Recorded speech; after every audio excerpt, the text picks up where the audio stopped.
আসসালামু আলাইকুম। নাভাটেকলের পক্ষ থেকে আপনাদের সবাইকে শুভেচ্ছা জানাচ্ছি। আমি নাদিমুল হক জুলাস। আজকে টিউটোরিয়ালে যে বিষয়টি দেখাবো সেটি হলো একই হোস্টিংয়ে কিভাবে একাধিক ডোমেইন অ্যাড করবেন।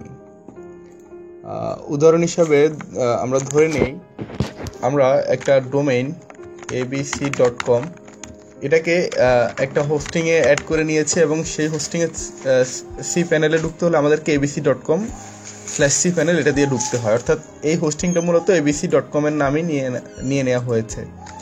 এখন আমি xyz.com একটা নতুন ডোমেইন কিনলাম এবং আমি চাচ্ছি এই ডোমেইনটাকে আমি আমার আগের যে হোস্টিংটা কেনা আছে সেই হোস্টিংয়ে এই ডোমেইনটাকে হোস্ট করতে চাচ্ছি।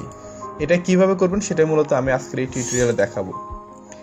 এই পদ্ধতিটাকে মূলত বলা হয়ে থাকে অ্যাড অন ডোমেইন, অর্থাৎ একটা সি প্যানেলের মধ্যে অন্য একটা ডোমেইনকে অ্যাড করাটাই হলো মূলত অ্যাড অন ডোমেইন। তো এখানে দেখুন আমি আমার namecheap.com এর অ্যাকাউন্টে লগ ইন করা আছি। তো এখানে দেখুন আমার উপরের দিকে দুইটা ডোমেইন আছে, একটা aponbarta.com, একটা navatekol.com। তো আমার এখানে দেখুন আমি আমার সি প্যানেলে লগ ইন করা আছে। এটা মূলত aponbarta.com এর নামে সি প্যানেলটা করা হয়েছে। তো আমি এখন এখানে navatekol.com নামে যে ডোমেইনটা কিনা হয়েছে সেই ডোমেইনটাকে আমি মূলত আমার এই সি হোস্টিং এর মধ্যে অ্যাড করতে চাচ্ছি। তো সেটা কিভাবে করব সেটা আমি আপনাদেরকে দেখাচ্ছি। তো প্রথমে আমি আমার namecheap.com এর এই যে ড্যাশবোর্ডে যাব। এখানে ডোমেইন লিস্ট থেকে প্রথমে আমাকে যে ডোমেইনটাকে আমি অ্যাড করতে চাচ্ছি নতুন করে এর এই যে পাশে দেখুন এখানে ম্যানেজ লেখা আছে, এখানে ক্লিক করব।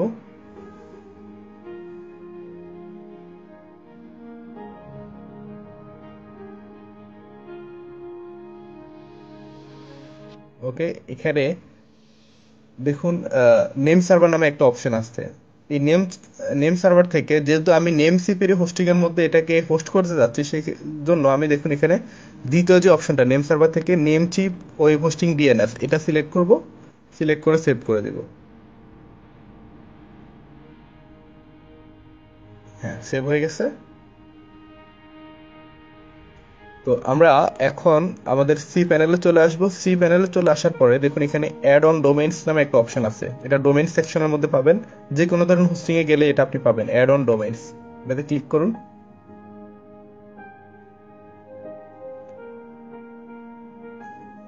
এখানে আসার পরে আপনার নিউ ডোমেইন নেমটা এখানে দিয়ে দিতে হবে। তো আমার ডোমেইন নেমটা হলো মূলত এই যে এটা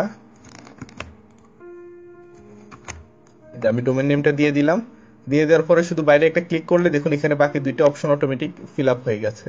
তো আপনাকে কিছুই করতে হবে না, আপনি শুধু অ্যাড ডোমেইন এটাতে ক্লিক করুন।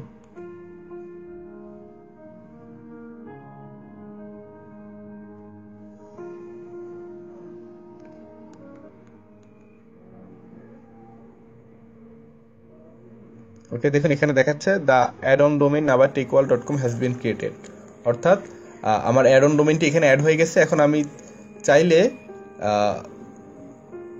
আমার ফাইল ম্যানেজার থেকে এই navatekol এর জন্য একটা ফোল্ডার তৈরি করে দেওয়া হয়েছে। আমি সেখানে যাবতীয় ফোল্ডার রেখে আমি এই ডোমেইনটাকে ব্যবহার করতে পারি, অথবা আমরা যদি চাই এখানে ওয়ার্ডপ্রেস সেট আপ করতে সেটাও করা যাবে। দেখুন আমি এখানে ওয়ার্ডপ্রেসের ইনস্টলটাতে যদি যাই দেখুন এখানে চুজ ডোমেইন আমরা চাইলে খুব সহজে navatekol.com দেখুন ডোমেইনটা চলে আসছে এখানে। এটা অ্যাড করে দিয়ে আমরা খুব সহজে এখানে ওয়ার্ডপ্রেস ইনস্টল করতে পারবো। তো আশা করছি কিভাবে একটা এক্সিস্টিং হোস্টিংয়ে নতুন একটা ডোমেইন কিভাবে অ্যাড করতে হয় সেটা আপনারা বুঝতে পেরেছেন। ভিডিওটি ভালো লেগে থাকলে অবশ্যই লাইক করবেন, আর আপনাদের কোনো বিষয় জানা থাকলে আমাকে কমেন্ট করে জানাবেন, আর অবশ্যই আমার চ্যানেলে সাবস্ক্রাইব করবেন। তো আজকের পর্বে এখানে বিদায় নিচ্ছি। সবাই ভালো থাকবেন, সুস্থ থাকবেন। আল্লাহ হাফেজ।